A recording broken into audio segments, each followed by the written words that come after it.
thèm ác đang vượt trơn và em được bẹt rắn là có hẹn ác bên trong đây ngôi phụ của mình là hẹn rắn đi à hẹn ác hẹn rắn đi là hẹn vào cái cuộc đây là hẹn rắn vượt rắn tức là bạn của rắn đấy là ở đâu kể một em đi với hẹn cụ thành sư và ông sư thành ra đó anh là một hay là một cái hiện ra thành ngay các công việc của hẹn rắn đó hẹn thức hẹn nói về thu nhắn con sự bảo rắn những cái ra sự bảo rắn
Benar-benar haikan bendera dalam program Nôel haikan alimana wajar program cùng program sebut saya cùng program akan wajar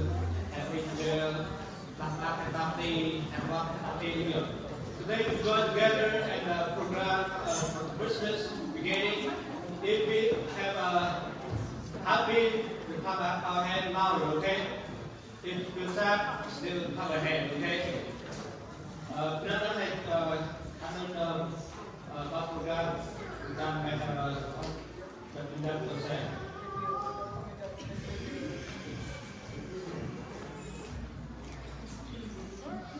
Welcome everyone to our annual Christmas program. Today we come together to celebrate the birth of Jesus Christ, the true reason for the season.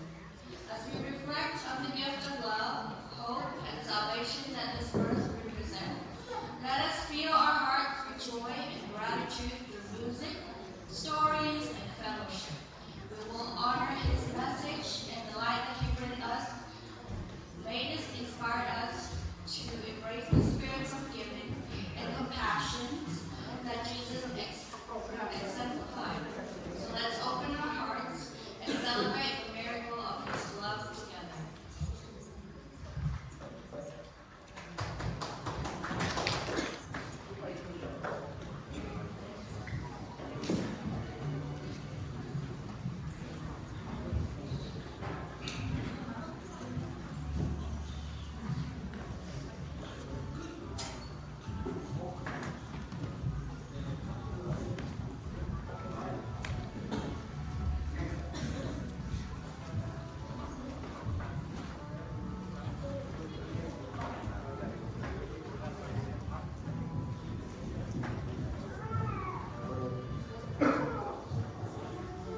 give you a sign. Behold, the virgin shall conceive and bear a son, and shall call his name Emmanuel. Now gather yourself in troops, O daughter of troops. He has led siege against us. They will strike the judge of Israel with a rod on the cheek.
Guard, Yes, Your Majesty.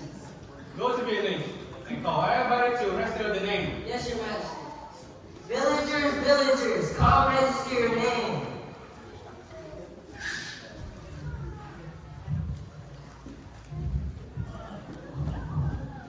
Who may you be? Joseph, Where you from? Nazareth into Galilee, City? Jerusalem. And who is she? This is my wife Mary, And where is she from? Nazareth into Galilee, City? Jerusalem. You may go.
us some wood so that we can make a fire to stay warm.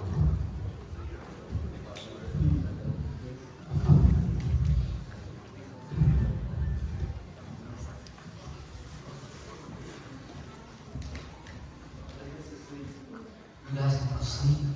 I will come to sleep. 20. 40. 67. 80. 100.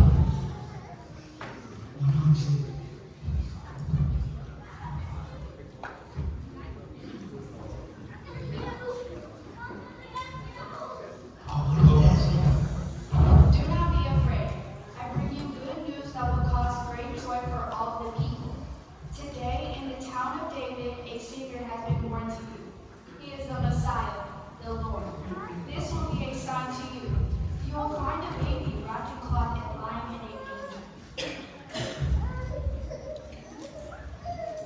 Let's go find a baby wrapped in cloth.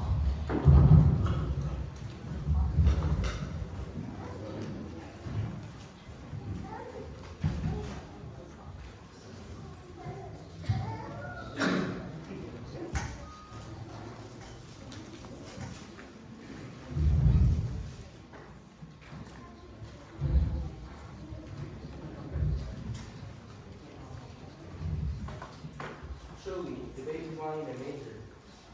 Truly, the baby is wrapped in cloth, just like the angels told us. All praise to the Lord.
chẳng một lối khơi nỗi đau lòng người cho đêm đến môi cười sau đã mất xa rồi khắp nơi mừng vui từ khi Chúa vào đời lòng người cô đơn tìm được hai tình thương và cố kiên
sih tuh Ben?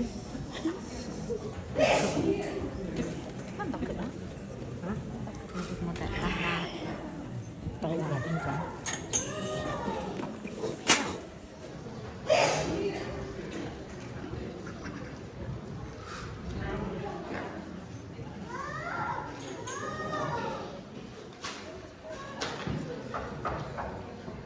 Door? Yes, King. Who's on the door? This is 3 King. Let them in. Okay.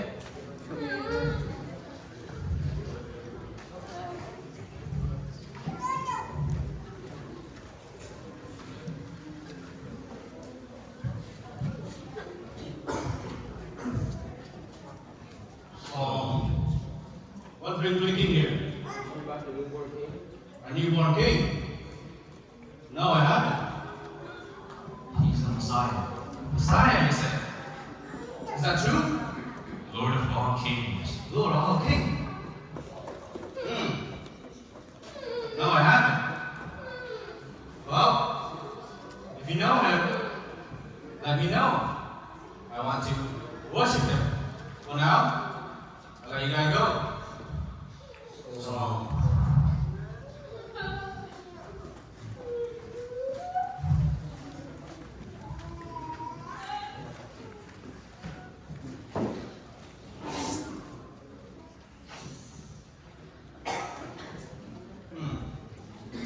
This is a new king I have born.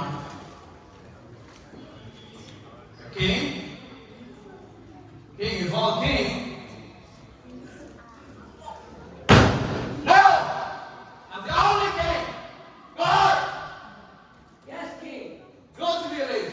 I want you to kill all the baby from firstborn to 3-year-old.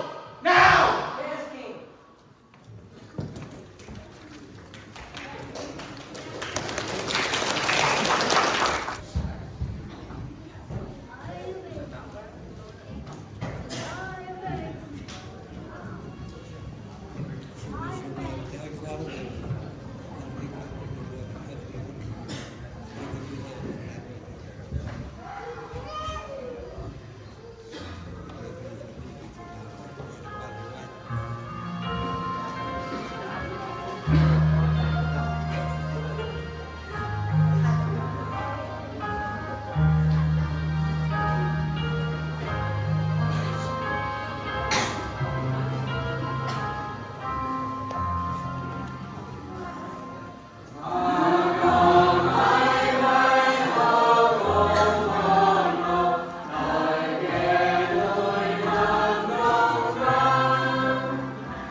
Lord.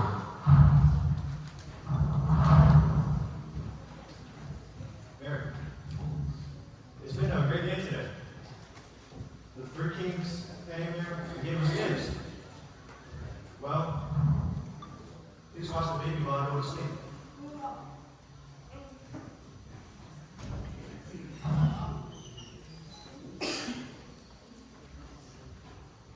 Joseph, take the child and his mother and escape to Egypt, for King Herod is going to search for the child to kill him. Mary, you have to escape to Egypt. King Herod's going to kill our baby.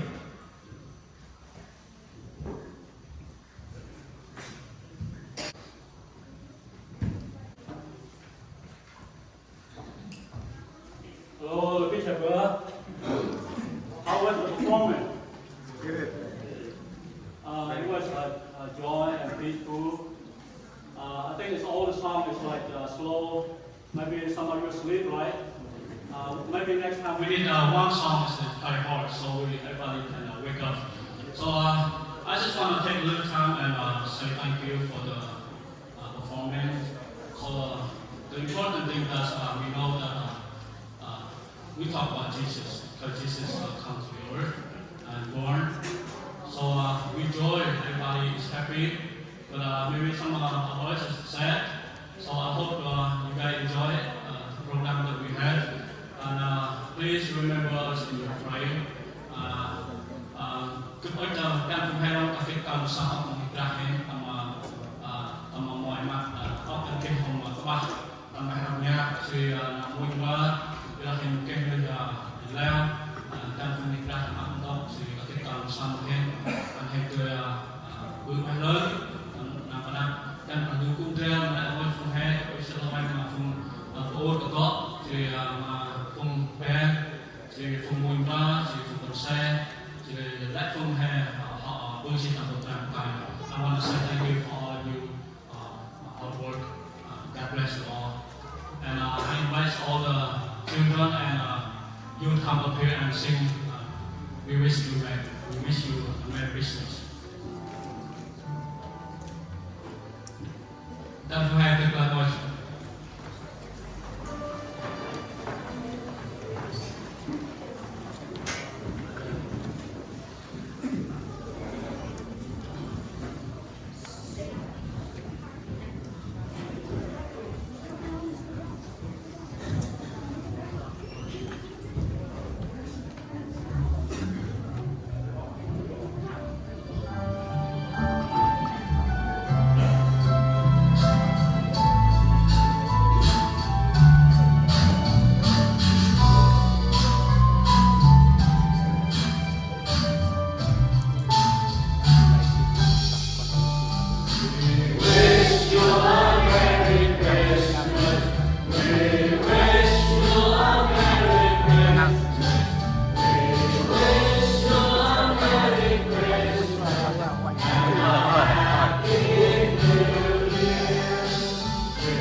Laporan dengan buat ucap ukuran he ataupun gendam.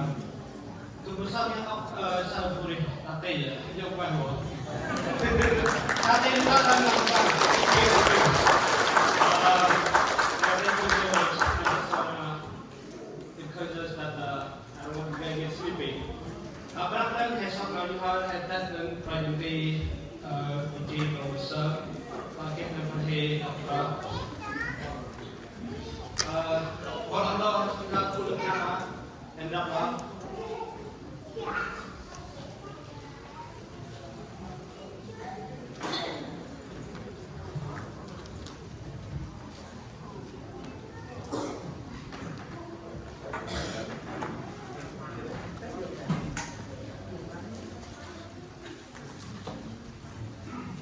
phần đúng hẹn và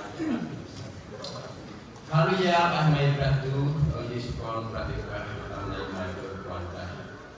Khi lo anh mai tôi biết tấm thì tâm là a thì hiện các kiếp là mai chịu vật nhân tu, không có còn Brah. Khi tâm là cái đông lo hẹn thì tâm chủ cung thì mình càng sốc mà học chờ. Quan trọng ơi, anh Brah cái bác mà chúng tôi làm không hẹn thì tâm nào càng chờ mà mai tôi quan trọng mà mình không phải dan yang kita ulang kontrak di mereka lagi berada di dalam Maak. Berdua dalam nama orang kaki mungkin atau di tempur untuk berisiko sentral lain untuk kaki. Kalau itu di dalam itu kontrak mereka pikir orang. Berdua guna pemain cara kontrak macam di tengah pemain lama. Berdua mungkin nào chắc nào không macam nào orang pemain. Chui mai chỉ ngon một cục đen xì một cục đen, nụ cục đen từ cho vào mai từ cao đã bắt đầu càng thì đặt ra thì vết hao còn đặt của các mày lúc nào cũng là tôi đang tu là còn biết sao để lo xuống về có thể là sau đặt mày chúng tôi mà thành băng thì làm mà nào phải mày lo hết hoàn cả biết sao chiều tâm nào tan à và Jesus Amen. Rồi quay đến đi berapa hai con áp lớn mà ra hay bằng quay ra phòng hay sọc tầng ra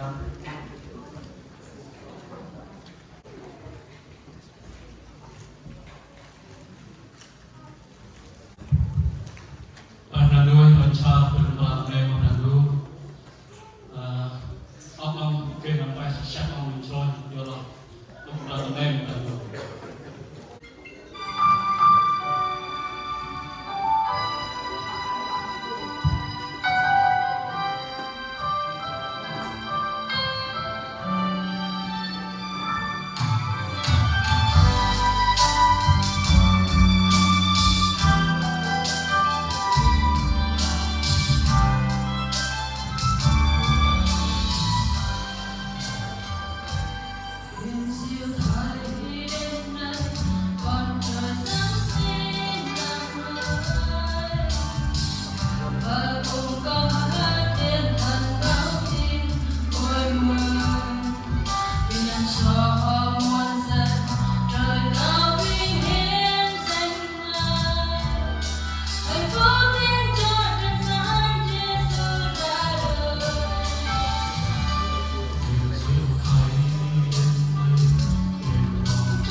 hạnh phúc đến cho trần gian